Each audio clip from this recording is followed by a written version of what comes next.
So we are here with acclaimed journalist Lisa Ling for the 22nd Annual Women's Forum right here in Atlantic City at the Golden Nugget. How excited are you to be here today? I'm thrilled. I've gotten a chance to meet people who are with the forum, and I hear that it's a great turnout, and I always look forward to opportunities to address large groups of women because there's something about women, you know, when they hear compelling stories, they are often so moved to want to get involved or help or continue to raise awareness, and I'm hoping that that's going to happen today, and I have a feeling it will, Yeah, I definitely feel it will as well. Have you ever been here to Atlantic City before? I have been to Atlantic City a couple of times, and there are times that I don't necessarily need to remember. Oh, okay. No, I'm just kidding. I've had some raucous experiences here in Atlantic City, but always great times. Mm-hmm. Do you want to tell us about those experiences? Not really.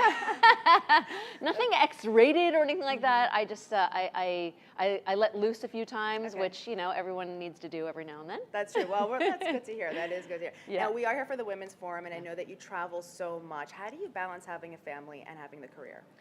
It is really hard.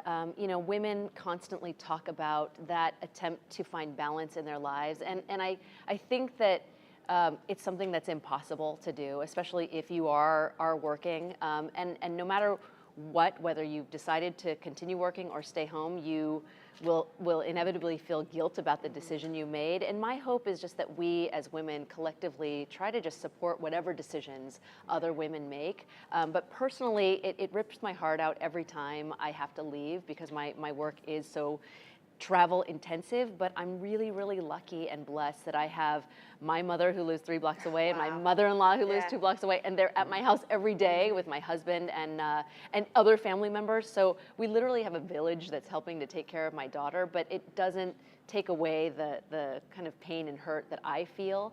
My hope is just that she's proud of me one day and proud of the work that I do. That's what that's the feeling that I have that's lingering. It's that hope.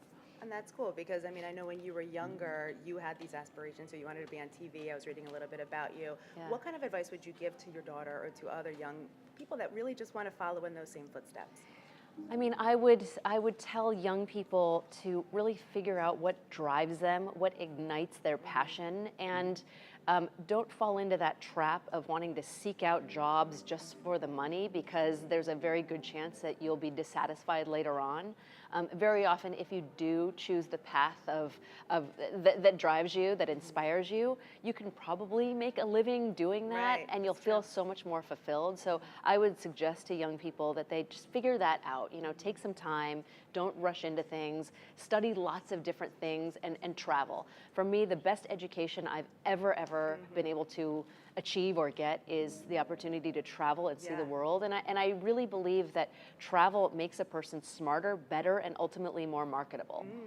Now, what about in the news right now? What's something that you're really passionate about? It's so surreal to be talking about the news and hearing casino in the background. Yeah, exactly.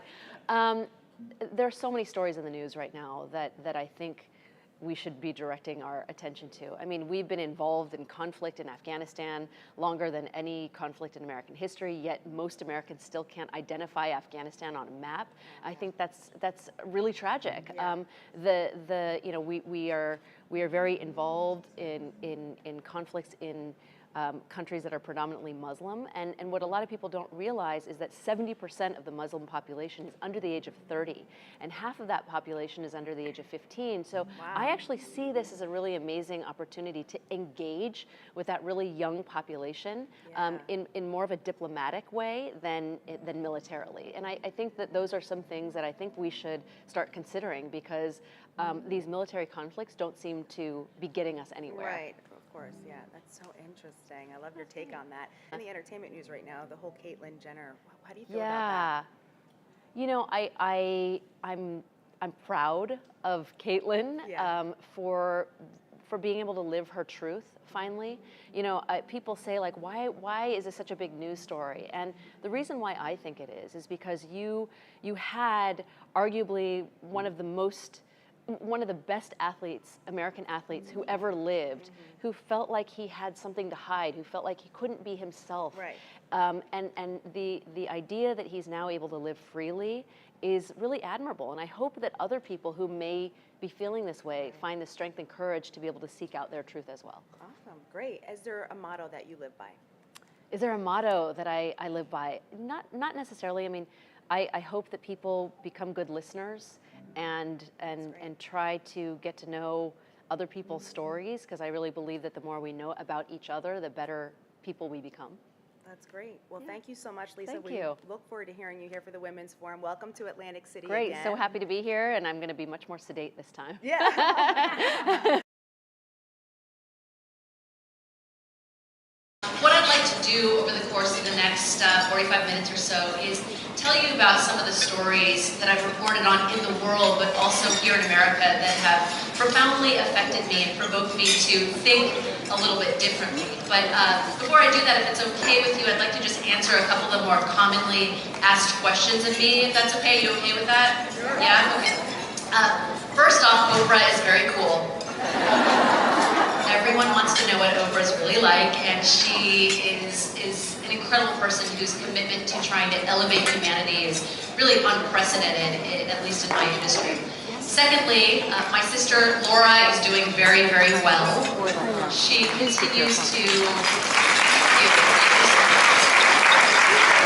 She continues every day to express gratitude about being returned home from North Korea, and we are also so grateful for that.